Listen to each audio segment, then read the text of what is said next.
Well, good morning. Monday, April the 26th. Hard to believe. Today I get to look at a book that isn't normally included in our lectionary, the book of Sirach. Now, Sirach is one of those apocryphal books added to the Catholic canon.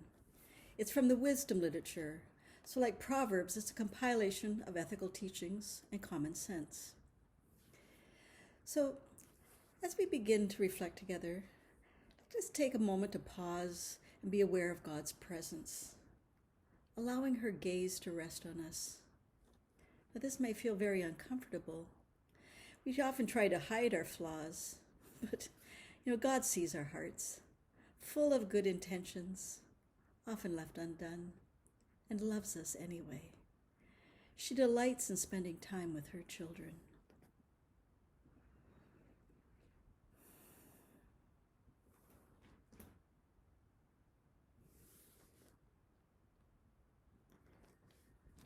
So I'm reading from Sirach chapter 2, the first 11 verses. My child, when you come to serve the Lord, prepare yourself for testing. Set your heart right and be steadfast, and do not be impetuous in time of calamity. Cling to him and do not depart, so that your last days may be prosperous. Accept whatever befalls you, and in times of humiliation, be patient.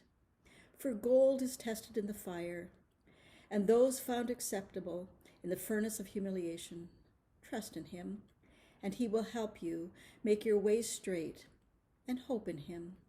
You who fear the Lord, wait for his mercy. Do not stray, or else you may fall. You who fear the Lord, trust in him, and your reward will not be lost. You who fear the Lord, hope for good things, for lasting joy and mercy. Consider the generations of old and see, has anyone trusted in the Lord and been disappointed? Or has anyone persevered in the fear of the Lord and been forsaken? Or has anyone called upon him and been neglected? For the Lord is compassionate and merciful. He forgives and saves in times of distress. Now, wondering, can we be taught common sense? Well, I think sometimes it's more a matter of just letting go of our own preconceived ideas and listening to the divine, still small voice, relinquishing control and surrender to her will. Now, here are just a few thoughts from these verses. Do we come to God prepared to receive? Is there an expectancy, a certainty that God desires to walk beside us, illuminating our path? Are we ready to be challenged, even taken to places that are uncomfortable? See, following God is not without its trials, but we are called to remain steadfast, to do what is right, even when difficult. It is in obedience that we find the courage and strength to face the challenges we encounter. We rest in the assurance that all testing has the potential to purify us, to shape us into vessels, both to hold the divine and as an offering of the finest spiritual wine to others. As we surrender to God's will, we can trust her with the outcome in her perfect timing. We become channels of her mercy. God forgives our shortcomings and saves us in the time of our distress. In our own strength, we will fall.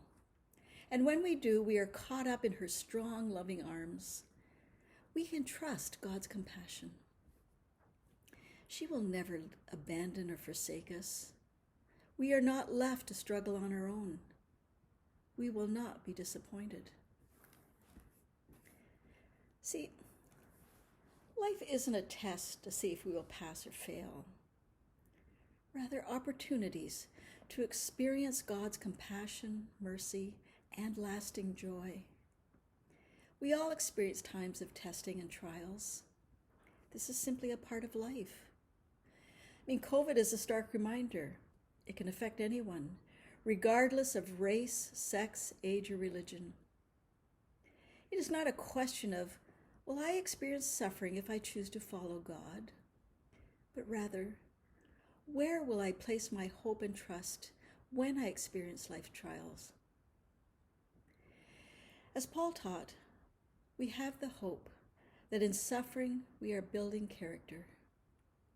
The wisdom in the book of Sirach reminds us that it is through God's compassion and mercy, in knowing that we are forgiven, that we find the strength and courage to stand firm.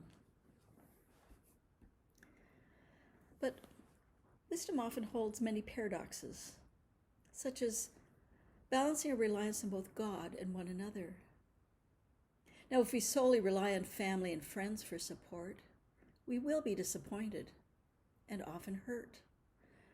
See, only God can satisfy the longings of our heart.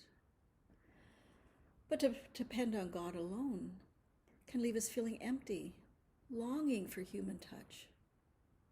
So what can we do? Well, we take our burdens, our fears and doubts to God, confess our weakness, and seek divine wisdom and understanding. And then the hard part. We wait, attentive, and open ourselves to the ways God is at work. And this is often through others. So we keep striving to hold and bear one another's burdens and lift each other up. Now, perhaps the thoughts that I've taken from a recent reflection by Richard Rohr might offer some further insight. Divine love models human love. In receiving God's love, we learn to deeply love one another.